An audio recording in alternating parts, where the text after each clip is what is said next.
Right. ఈరోజు అటు CBI court, Nampally CBI కోర్టుకి ఏపీ మాజీ CM YS Jaganmohan Reddy attend అవ్వడం జరిగింది. అయితే ఆదాయానికి మించిన ఆస్తుల వ్యవహారంలోనే ఈరోజు సిబిఐ కోర్టు ముందు అతను ఫిజికల్‌గా అటెండ్ అవ్వడం అయితే జరిగింది. గతంలో అటు 2020లో జనవరి 10వ తారీఖునైతే ఫిజికల్‌గా లాస్ట్ 5 సంవత్సరాల క్రితం అయితే తను అటెండ్ అవ్వడం జరిగింది. అయితే ఇదే అంశం పైన ఏదైతే తన ఆస్తులకు మించిన అమౌంట్ అంటే ఆస్తులకు మించిన ప్రాపర్టీ ఉందని చెప్పి కూడా గతంలో తను ఫిజికల్‌గా అటెండ్ అవ్వడం జరిగింది. మళ్ళీ ఈరోజు తనకిచ్చిన అటు కోర్టు ఇచ్చిన తీర్పు ప్రకారం ఈరోజు మళ్ళీ ఫిజికల్గా అటు ఎగ్జాక్ట్లీ 5 ఇయర్స్ తర్వాత ఈరోజు అటెండ్ అవ్వడం అయితే జరిగింది. అయితే తన ఆస్తుల వ్యవహారం పట్ల గతంలో అటు సిబిఐ ఆల్రెడీ ఎంక్వైరీ చేసిన విషయంలో అయితే మనం చూసాము. దీనికి సంబంధించే కంప్లీట్గా అంటే తన దగ్గర ఉన్న ఆస్తుల వ్యవహారానికి సంబంధించి కావచ్చు, తన దగ్గర ఉన్న ప్రాపర్టీ కావచ్చు, ఇదంతా కూడా ఎస్టిమేషన్ చేసుకున్నట్టయితే తన ఆస్తులకు మించిన ఆదాయం ఉన్నట్టుగా అయితే అటు ధృవీకరించినట్టుగా అయితే మనం చూస్తాం. దీని నేపథ్యంలోనే అటు జగన్మోహన్ రెడ్డి ఈరోజు అటు నాంపల్లి సిబిఐ కోర్టుకు అయితే అటెండ్ అవ్వడం జరిగింది.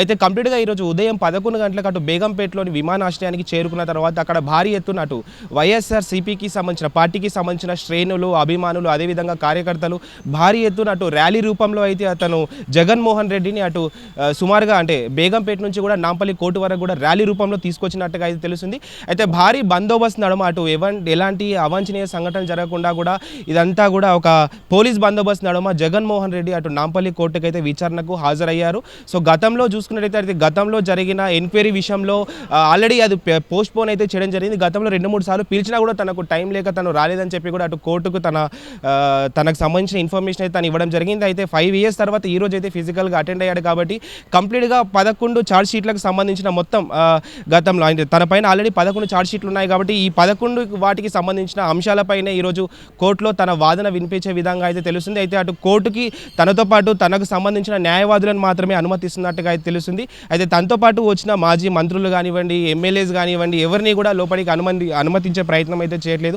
ఎవరు వచ్చినా కూడా తనతో బయటే ఉండాలి, కేవలం తనకు సంబంధించిన న్యాయవాదులు మాత్రమే లోపలికి రావాలని చెప్పి అటు కోర్టు ఆదేశాలు అయితే ఇచ్చినట్టుగా అయితే తెలుస్తుంది. అయితే దీనికి సంబంధించి కంప్లీట్గా అక్కడ CBI court, Nampally CBI court ప్రాంగణంలో అయితే కంప్లీట్గా ఉద్రిక్త వాతావరణం ఉంది. ఆల్రెడీ అటు పోలీస్ బందోబస్తు నడుమ అక్కడ ఆల్రెడీ ఆ రూట్లో వెళ్ళే పబ్లిక్ ఎవరైతే ఉన్నారో వాళ్ళెవరిని కూడా ఆ రూట్లో వెళ్ళకుండా కొన్ని ఆంక్షలు విధించినట్టుగా అయితే తెలుస్తుంది.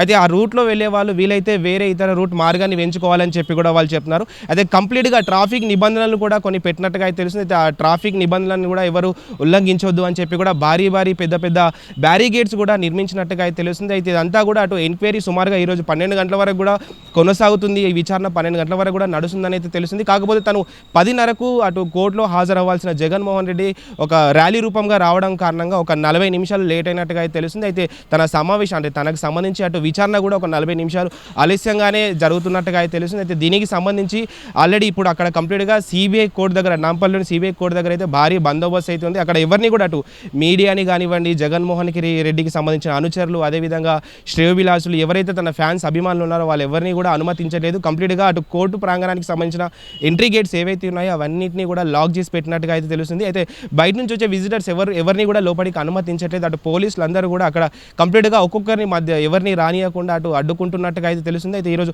12 అని చెప్పి అయితే మనకి ఇప్పటివరకు సమయం చెప్తున్నారు. కాకపోతే మరింత సమయం పొడిగించే అవకాశం ఉన్నట్టుగా అయితే తెలుస్తుంది. ఎందుకంటే ఇది ఆల్రెడీ అటు 5 ఇయర్స్ ఆల్మోస్ట్ 5 సంవత్సరాల గ్యాప్ వచ్చింది కాబట్టి ఖచ్చితంగా అటు 11 ఛార్జ్ షీట్లకు సంబంధించిన ఎంక్వైరీ ఉంది కాబట్టి కంప్లీట్గా దీని అంతటికి సంబంధించి ఆల్మోస్ట్ ఒక 2 నుంచి 3 గంటల సమయం పడుతుంది. అయితే ఆల్రెడీ ఇప్పటివరకు అయితే బహిర్గతంగా బయట రాకపోవడం అనేది చర్చనీయాంశంగా మారింది. ఎందుకంటే సుమారుగా 2-3 గంటల పాటు అయితే ఈ విచారణ అయితే కొనసాగుతుంది. అయితే కంప్లీట్గా తనకు సంబంధించిన న్యాయవాదులు కూడా ఆల్రెడీ లోపలికి వెళ్ళారు. విచారణ కూడా మొదలైనట్టుగా అయితే తెలుస్తుంది. అయితే ఇవే అంశాలపైన మాట్లాడి కంప్లీట్గా దీనికి సంబంధించి ఈరోజు కోర్టు ఎటువంటి సమాచారం ఇస్తుంది అన్న దానిపైన కూడా చాలామంది వేచి చూస్తున్నట్టుగా అయితే మనకు తెలుస్తుంది. కెమెరామెన్ మురళీతో భరత్, స్టూడియో 18 న్యూస్, హైదరాబాద్.